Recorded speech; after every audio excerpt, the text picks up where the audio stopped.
Hello, and welcome back to the Wise Athletes Podcast with your hosts, Joe Lavelle and Glenn Winkle.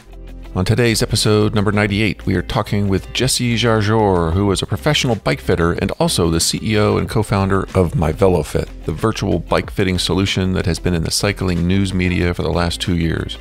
We spoke with Jesse over 2 years ago when VeloFit first launched. Today, we get an update on how the service has progressed to be even easier for riders to use, to identify improvements in their bike fit, or just to get feedback on the rider position after adjustments were made to the bike, all at a fraction of a normal bike fit cost.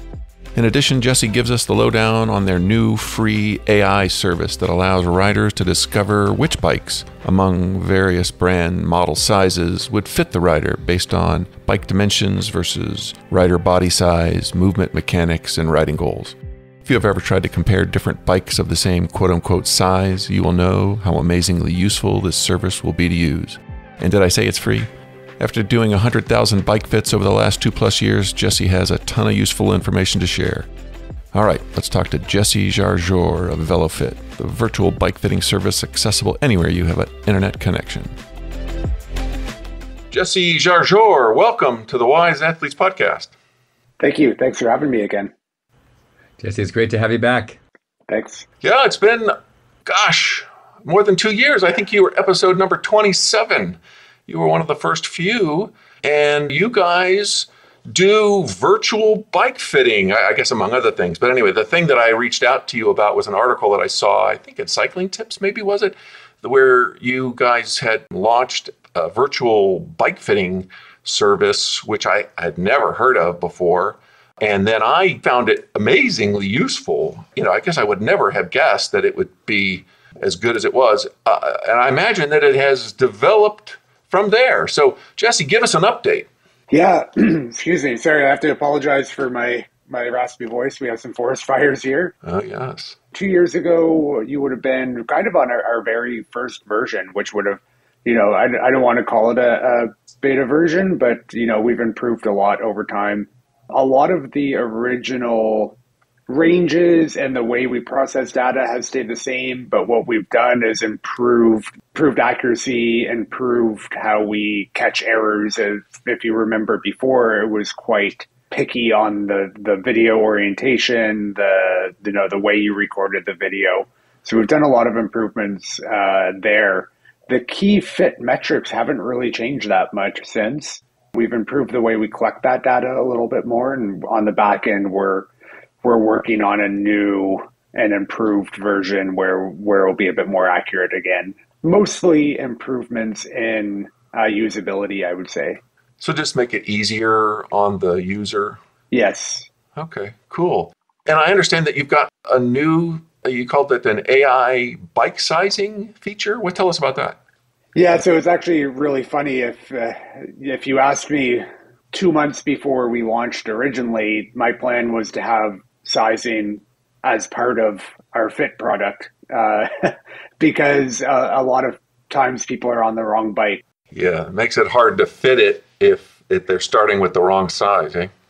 Exactly. So one of my goals was to create this sizing program at the same time. And, it didn't come out until about a year ago. So it was a year behind the launch of the main product. And what it does is it scans your body. You upload a video of yourself turning around in a circle. And we collect all the body segment lengths. And then we digitally pose you on your bike or on any bike, basically, that we have in our database.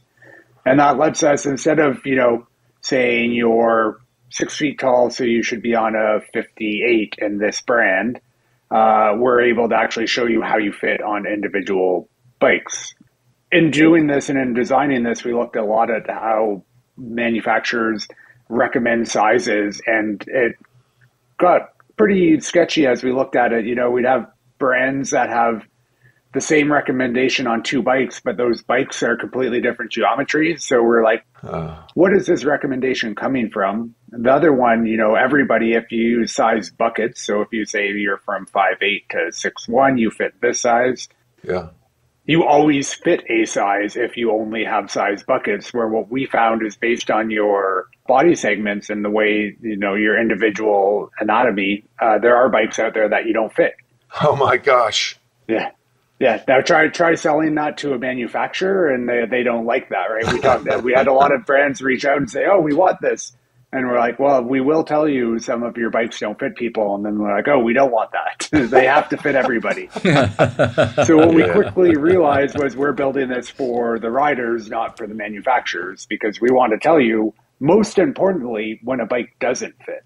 It's great that a bike fits, but it's way more important to tell people that a bike doesn't fit. Yeah. So we'll have people we reach out sometimes, say there's something wrong. This is saying this bike doesn't fit me, and it doesn't fit you. That's what we're telling you. It is a tricky thing getting the right size. And sometimes in my personal experience, the issue is that you end up with opportunities, a sale or a bike, a friend is selling a bike, and you're pretty sure you can make it fit. And a smaller bike is lighter anyway, so you're kind of leaning that way. And so my experience was that one time my bike was in the shop, and I was going to go ride with a friend, and he loaned me his bike, which was a size bigger than I was used to riding. His bike fit me better than my bike did. And I was like, "Oh my God, this bike feels great. What is different about it?" He's like, "It fits you." Yeah. Okay. Yeah, there's a lot of that. I mean, we have a lot of bias in the bikes we ride and why. And there's also, it's not, if you're moderately technical, it's easy to determine how two bikes are different. But for the average consumer, they just want to know that if they're a 56, they're going to buy a 56 forever.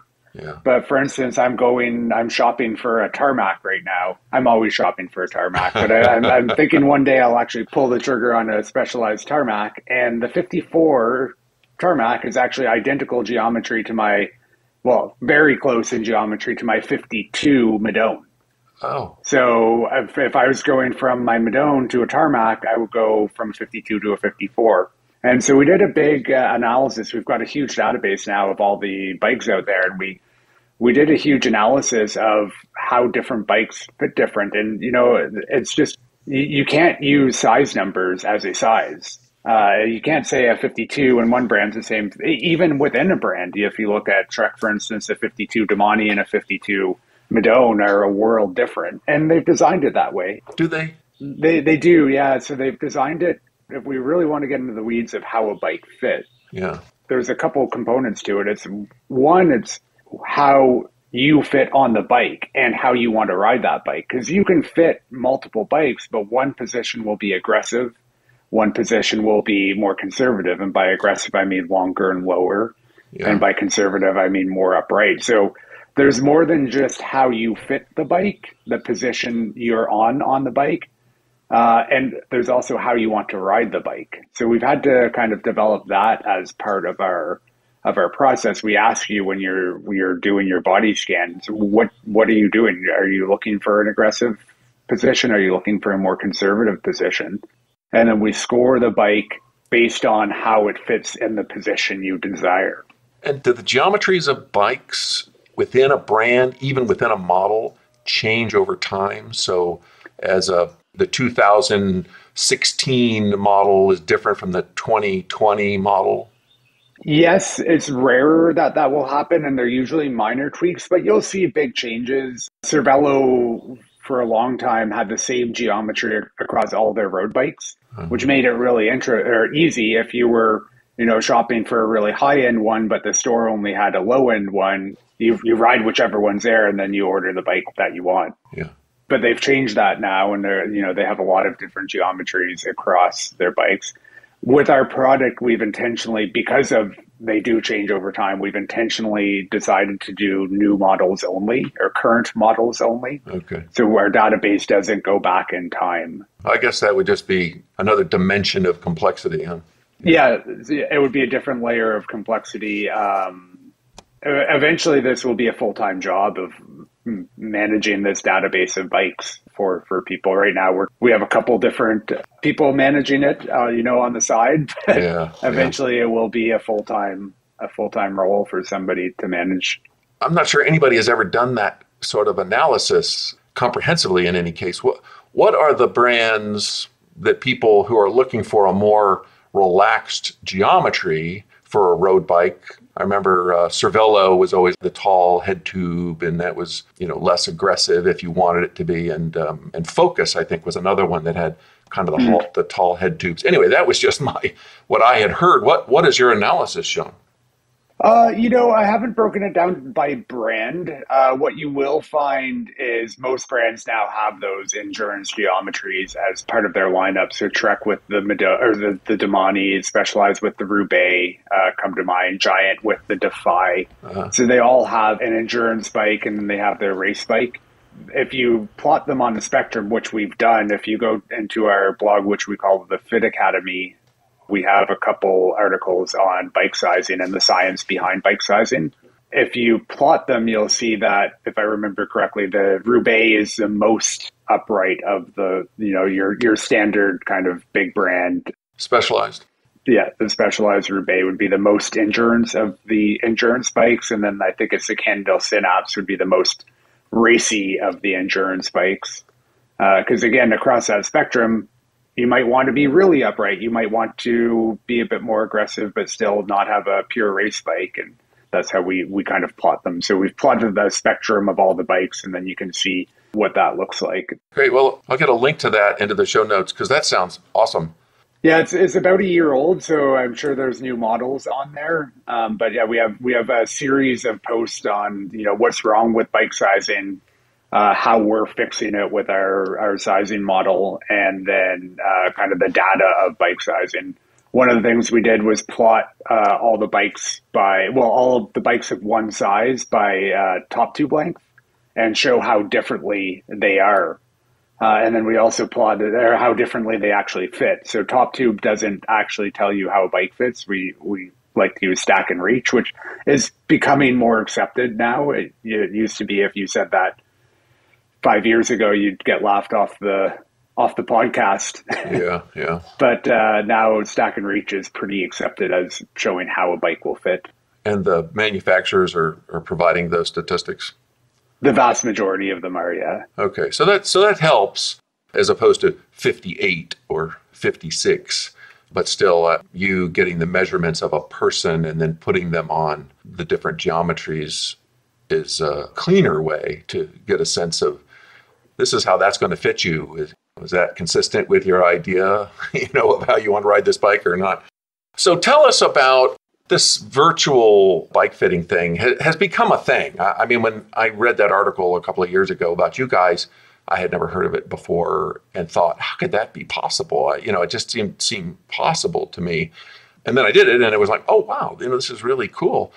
But other people are doing it. I think, it was kind of a COVID thing where, people couldn't come in. There was social distancing. And so people still wanted to ride their bike, though. And they got new bikes and they had problems and they wanted to resolve problems. And so there was these different ways that people were coming up with to provide bike fits without being together. But you guys are still doing it.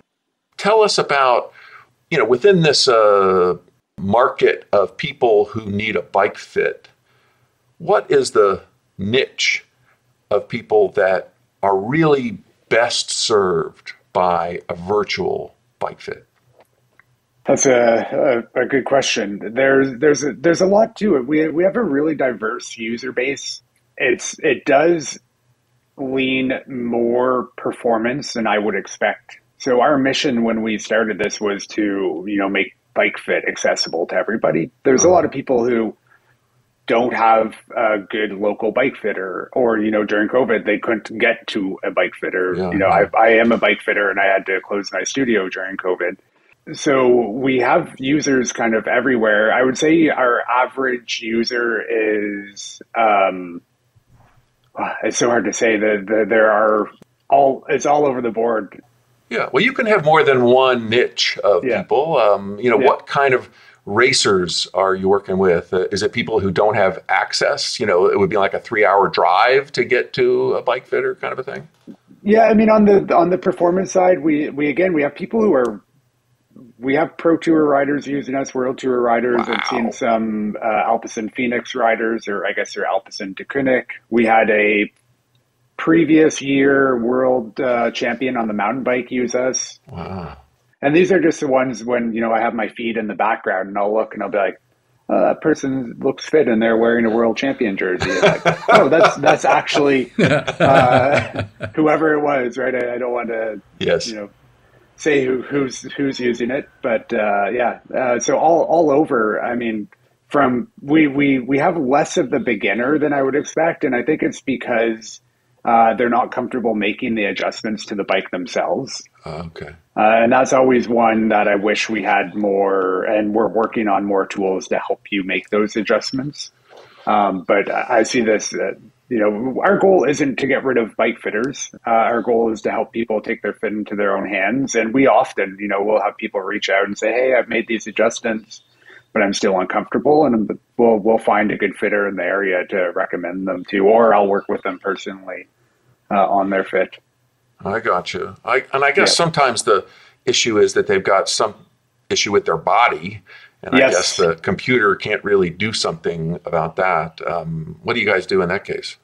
Well, we partnered with a brand called Dynamic Cyclist, which is another Canadian company, and they have strength and mobility work specifically for cyclists. I'm happy to give them a mention here because I use their program almost every day, and I find it really helpful. So often we'll send them to that as kind of a starting point.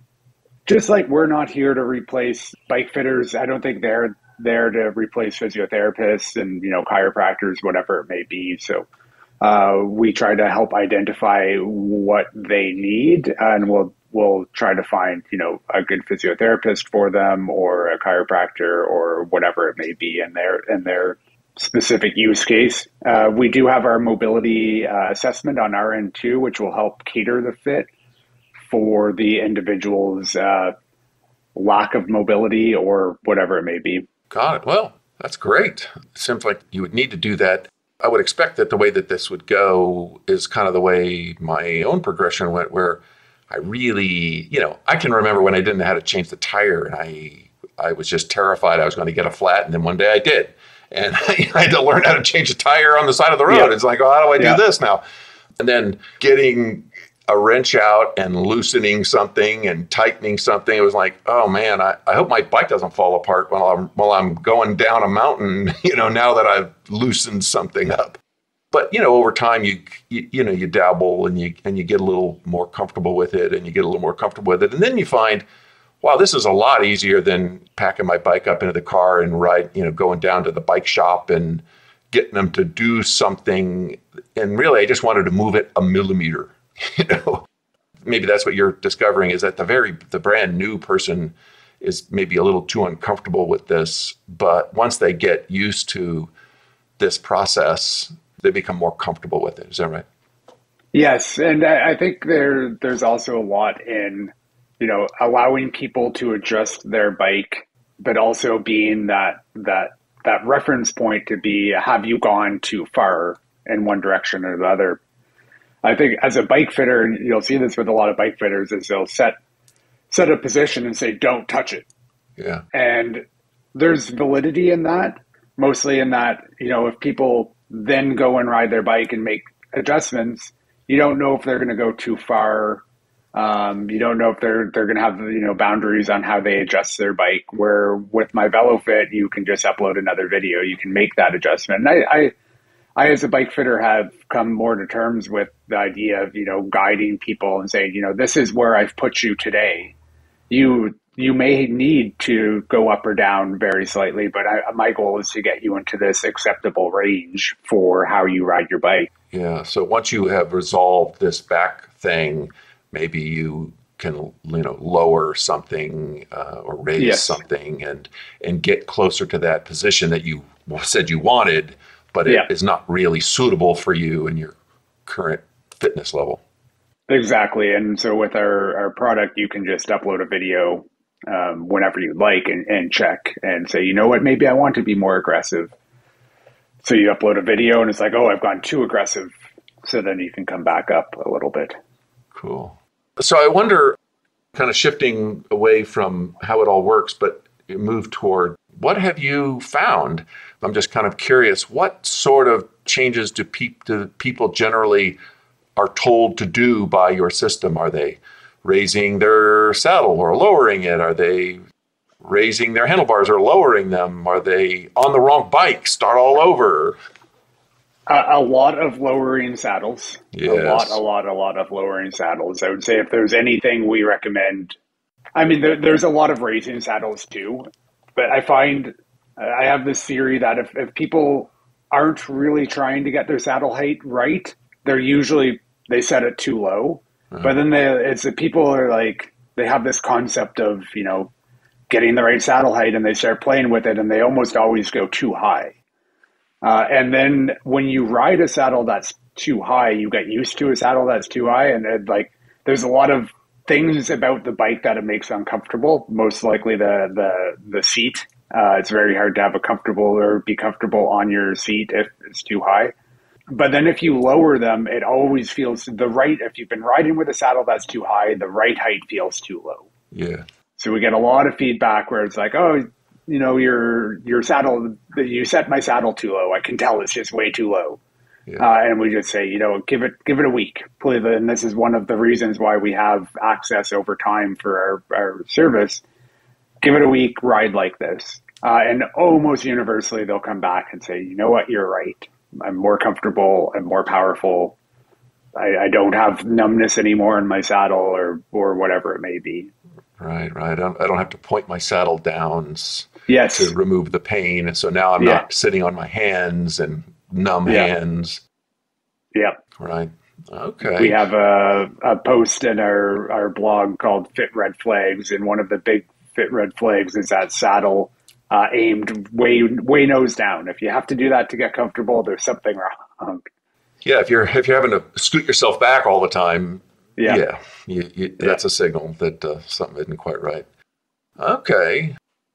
Well, anything else that you find? And I wanted to ask you about crank length. I don't know that you guys actually look at crank length in your system, but I've been hearing more and more about how shorter cranks are really an advantage for people, and it's a really uncommon thing for people to change. I mean, it's a hard thing to change, unless it's like a stationary bike that's got a little lever that you can use to change the length of the crank. But what do you think about the crank lengths? Oh, I mean, crank length has been a battle I've been fighting for years as a bike fitter. So yeah, universally, especially on a TT or triathlon bike, going shorter has almost no negative effect, and it improves the fit so much. Our system, so the really interesting thing with the way we fit is we have no concept of the bike when we're taking measurements. We don't record anything about the bike. It's all about how you move. Uh-huh. So we can't identify how long your cranks are. We can identify if you're moving in a way that signals that the cranks are too long. So we look at a few things with that, mostly the ratio of knee extension to knee flexion. Uh-huh. So how much your knee is extending and flexing through the pedal stroke. We also look at kind of how you're moving in the pedal stroke, if there's inefficiencies there. And then especially when you get into a more aggressive position, how closed the hip angle is. So we look at all these things, but it's also really hard to say how much. Just like we use an iterative process for raising and lowering the saddle. We might say raise the saddle 5 millimeters, but you might have to do that 2 or 3 times. The same thing with the crank. We can identify that the crank's too long, but we can't identify yet how long it is or how much you need to go. And so for changing a saddle 5 millimeters a few times, it doesn't really matter. Changing a crank 3 times, it gets really expensive. There's a company, and I'm forgetting their name, that just launched an adjustable crank length. Oh. They're really, I'll find you the link so you can put it in the notes, because I think they're really like a consumer available adjustable crank, which I think is a fantastic tool for a lot of people. So yes, we do identify if the cranks are too long. We don't identify by how much. I got you. Okay. I guess another thing that I have heard a lot about over the years, and don't actually recall how this was dealt with in my own fit that I did with you guys a couple of years ago, but the asymmetries. Maybe if you're only looking at one side of the person, then maybe that side fits just right, but the other side isn't fitting just right if my leg is a different length or I've got some tightness somewhere and so my leg moves differently than the other leg. How do you deal with that? Well, we don't directly deal with it. The way we deal with it is, your fit is in your hands, so you can upload from each side. We don't have a lot of guidance on what to do in that situation. It is something that we're working on in our next version on how to identify these things, what the approach is to adjusting for asymmetries. Okay. So we kind of, the fits in your hand, you can fit from each side and then go from there, basically. Okay. That might mean you have two bike fits. So, right, if you have one leg that's significantly longer, then what's the right saddle height? Right. And that gets more complex. In a lot of those cases, we will kind of refer out to a physiotherapist or a bike fitter, an in-person bike fitter who can wedge or make those adjustments. Okay. Well, so the fact that they can do the bike fit on each side will alert them that there's something that's more complicated than the system can handle. Yeah, exactly. I guess the other thing that has been on my mind a lot is indoor riding, yes, which has come to dominate my cycling. Tell me your thoughts about fitting for indoor cycling. That's a really interesting one, because the question is, are you working for a position that you're just going to use on your indoor bike, or do you want it to be translatable to when you ride outside? There is, when we're fitting for a road bike, we're considering, or when we're fitting for riding outside, we're definitely considering your bike handling, your aerodynamics, your sustainability in certain positions, where when we're on the trainer, that might not matter. Now, riding indoors, you're typically still wanting to also use that fitness to ride outdoors. So if the two positions are drastically different, then you might not be preparing yourself for the outdoor rides. We see it with triathletes all the time who spend hours on their aero bars, but they have their TV down on the ground so they don't have to look up with their head. And they get out on the road and then they have sore necks. So there's a couple different philosophies. Riding inside is inherently more uncomfortable because you're more static on the bike. Yeah. So that's why we see things like rocker boards. Me personally, I like to set my front end a little bit higher and closer on my indoor bike than I do outdoor. We have a long indoor season here in Canada, so we'll ride probably from November to April indoors. So that's a lot of time, and I'd like to be more comfortable for that time. And then it does mean there's a little bit of an adaptive period as I go back outside. But I think you'll have that anyways. Yeah. So I guess just logically, it would make sense that you would want, if you're going to have like two different bikes, say, which sets you up for having differences, especially if they're different brands and models, which could easily happen, has always happened to me, then you've got to work hard to make sure, I guess, that from the waist down, that it's identical as much as you possibly can have it. And then if you want to take a little of the pressure off of your back and your arms and your neck, okay, fine, you can shorten and raise the front end a little bit. Is that what you're saying? Yeah, exactly. I usually aim for a very similar seat position. So your engine is doing the same thing from the waist down, and then a little bit more conservative on the front end. So it's just a bit less strain to hold yourself up on the bike. Yeah. Okay. Well, that makes sense. Yeah. Another thing that has just popped in my head here is saddle. And so what I was thinking was, gosh, you really probably, if you're going to set yourself up on two different bikes and you're going to try to get the same setup from the waist down on both bikes, then if you've got different saddles, well, good luck with that. What is your experience with saddles? And I guess you're going to say, well, your computerized system doesn't know about saddles. It just knows about how you're moving. But you're a bike fitter as well. What are your thoughts about saddles? Well, that's if you don't have the exact same saddle bike to bike, it gets really hard to take a measurement that will let you confirm that you're in the same position on both relative to the cranks, right? Because you can measure from the tip of the saddle. You're seeing a lot of brands use what they call ARP, an anatomical reference point, where they take a point of the saddle that's, I believe some brands will use 70 millimeters wide, and use that as a reference point for fore aft, and up down actually, and for height. It still doesn't fully account for how you sit on the individual saddles. So you can have that point the exact same on two different saddles, and you'll sit differently one versus the other. What I like to do is use that measurement to get close, and then use a system like ours, my VeloFit, to measure yourself on the bike and check how your joint angles are actually moving. Right, because that's how we can confirm that you're doing the same thing, is that your knee extension is the same, your knee flexion is the same, your fore aft position on the bike is the same. Yeah.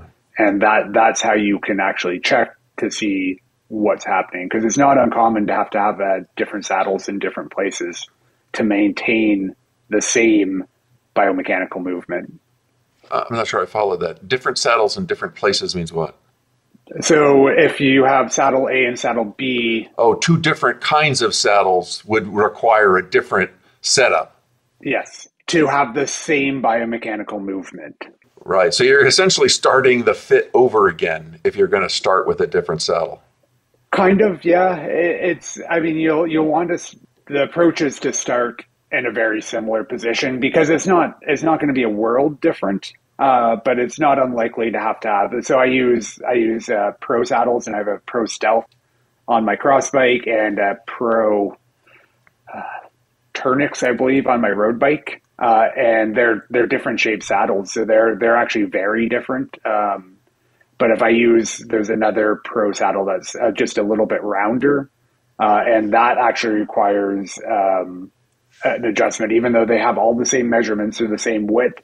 They're the same length.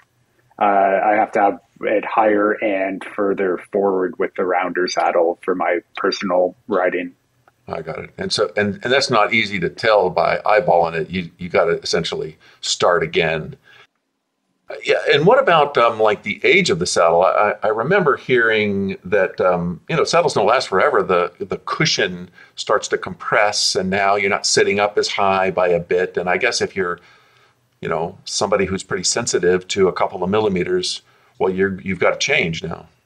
Yeah. There's some saddles are better and some are worse. The ISM saddles that the triathletes will use, and well, you see them on road bikes too, that have kind of the split nose. Yeah. Because they don't have the support across the front, you'll see those wear asymmetrically. And then the classic one as well was a Physique Arione, which was their long saddle, which would kind of banana in the middle as people ride them more. And then, the very cushioned saddles as well will break down a lot. Yeah. I remember one time trying to, on the advice of friends, which is, of course, that's a danger sign. I was trying to switch from a fairly flat saddle to a saddle that had a big curve in it, more like a saddle on a horse, maybe, yes. Where you would there really was only one spot that you would sit in, versus the saddle that I was used to I could sit in multiple places along it. Well, trying to make that work sent me down a path of, adjusting this and adjusting that. And thank God I kept track, because eventually I gave up and I just had to go back and put my bike back to the way it was. And because I liked it, I was just looking for a little bit of a performance advantage, but I could just never get comfortable on the bike again. So, saddles, find one you like, stick with it. And buy a few, because they like to change them every year too. I think they've stopped making my preferred saddle. So I'm going to be shopping for a new one once this one goes. Wow. Okay. Yeah. Bad news. Yeah. I better look into that myself, maybe buy some. Okay, well, good. Glenn, you got anything that, bike fit wise? Yes, interesting, because this is quite a great discussion. I'm thinking, as the older athlete, as I get older, I notice my bike fit's changing. Have you seen this also in older athletes versus younger athletes? Well, I wouldn't say it's just aging, I think there's a lot of, I'm actually writing an article about this one right now, is how your everyday life changes your bike fit. So it's the mechanisms of kind of how you change as you age aren't that different as, for instance, how you change if you move to a more sedentary lifestyle. Myself, for instance, I went from, working in my fit studio full time where I was up moving around to sitting at this chair 10 hours a day. And it's really affected my bike fit. And I'm kind of constantly making it a little bit less aggressive, a little bit less aggressive. This is typically when I forget to do my, dynamic cyclist program or any kind of regular mobility program. Yeah. So yes, we see, and aging is the classic one, right? As you age, you typically lose muscle mass, you typically get less flexible. And so we aim for a less aggressive bike fit typically as you go. That's what I'm seeing in myself. Yeah. Less aggressive. The good news more is conservative. The good news is you can work against those things, right? Like being active and stretching and doing your mobility and strength work will help you maintain that position. The question is why, I see we just had a big crit here locally that hadn't happened. Well, actually it did happen last year, but it had been paused with COVID.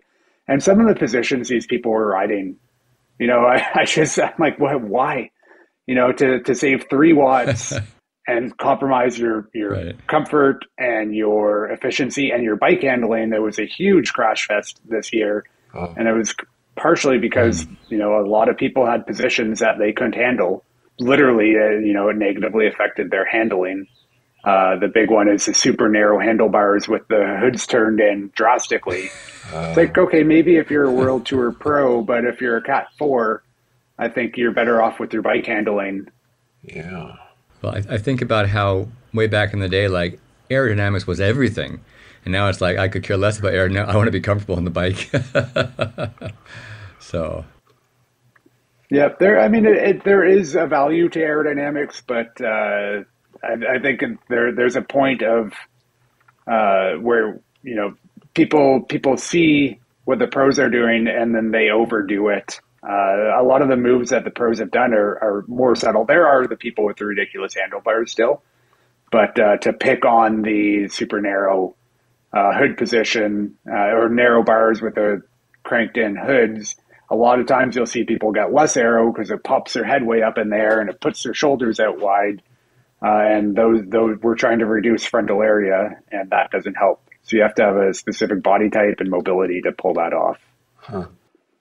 Yeah, that makes me wonder, with your system, is part of the process of evaluating the fit for people to kind of watch their power and see, is the new fit injuring their power or helping their power?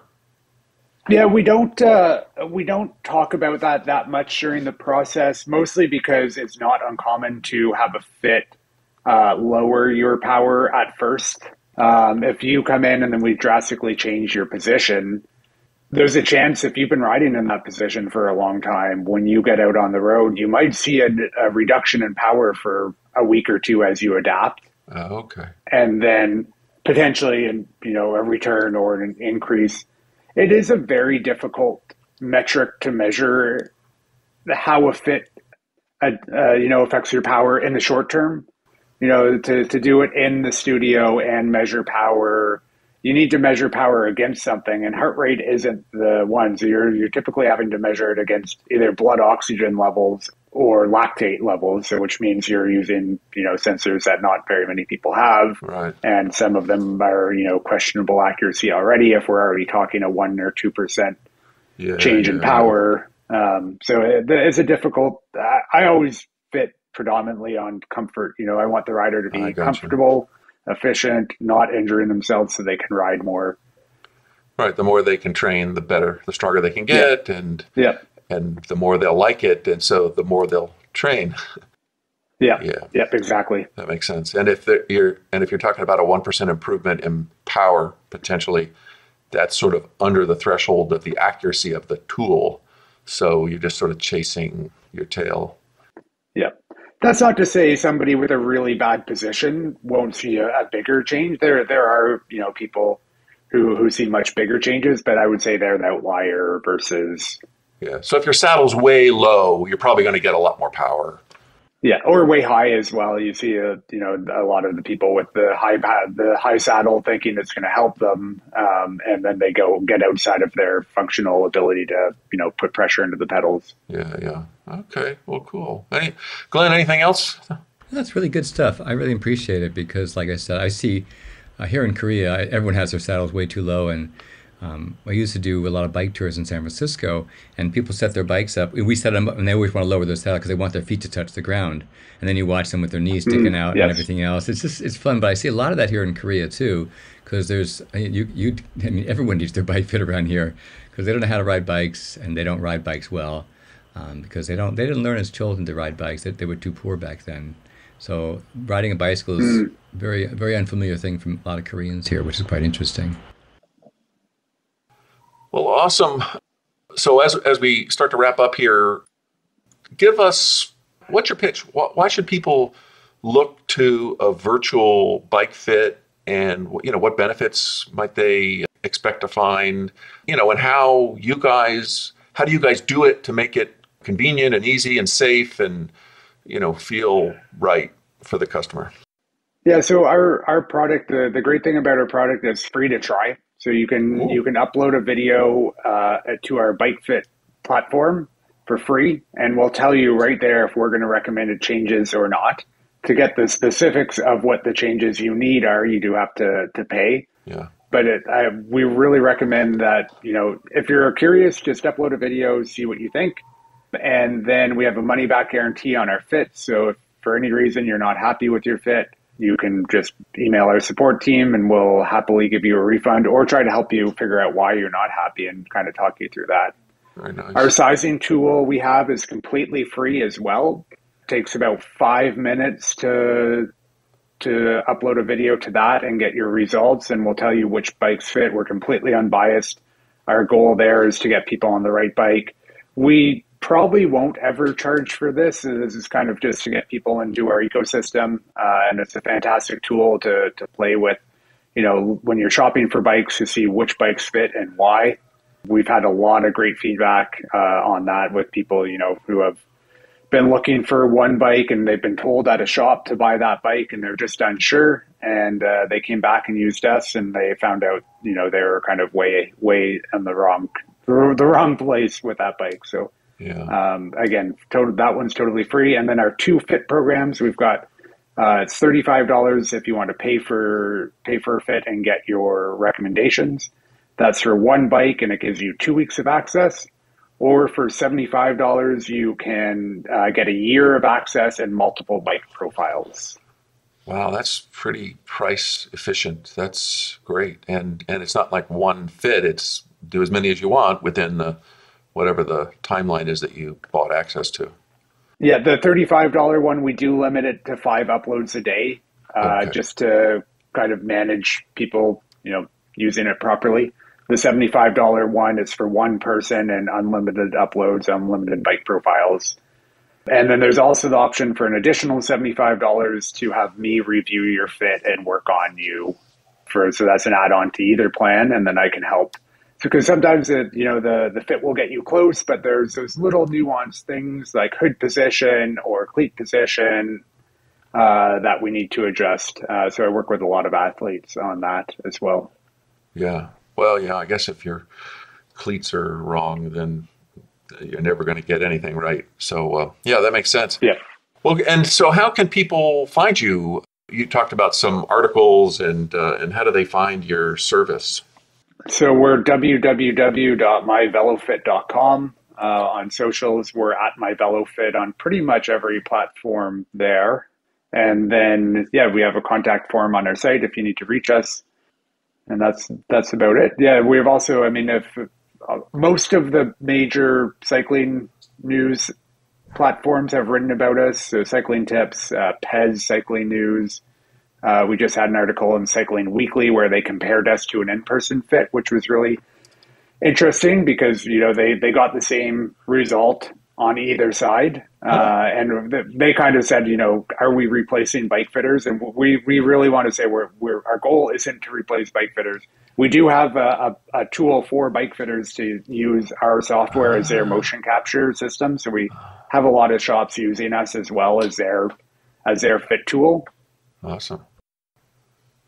Fantastic. All right, Jesse. Well, this has been great. It's good to catch up with you again. Congratulations. Let me just ask you, how many bike fits have you guys done virtually? Do you know? We've done, well, we're about to cross over 100,000. Yeah, so we have a lot of people using our product, and on the sizing, I was just looking at it. I don't have it in front of me, but we've helped people buy quite a few $1 million worth of bikes on our sizing side. So we're really happy about that. All right, good for the industry too. All right, Jesse. Well, hey, thanks again. Good chatting with you. Good luck with the fires and recovering your voice. Yeah, thank you. I was hoping to go for a bike ride after this, but I think I'm going to have to probably do it on my trainer in the basement. Yeah. Oh, well. Yeah. Sometimes that's what you got to do. All right, guys. Yeah. Hey, have a good one. All right. Thanks. We'll Bye. Okay, bye-bye. Thank you so much for listening to our talk with Jesse Jarjour about My VeloFit. If you enjoyed this episode, please share it with your friends. That'd be a great help. Thanks.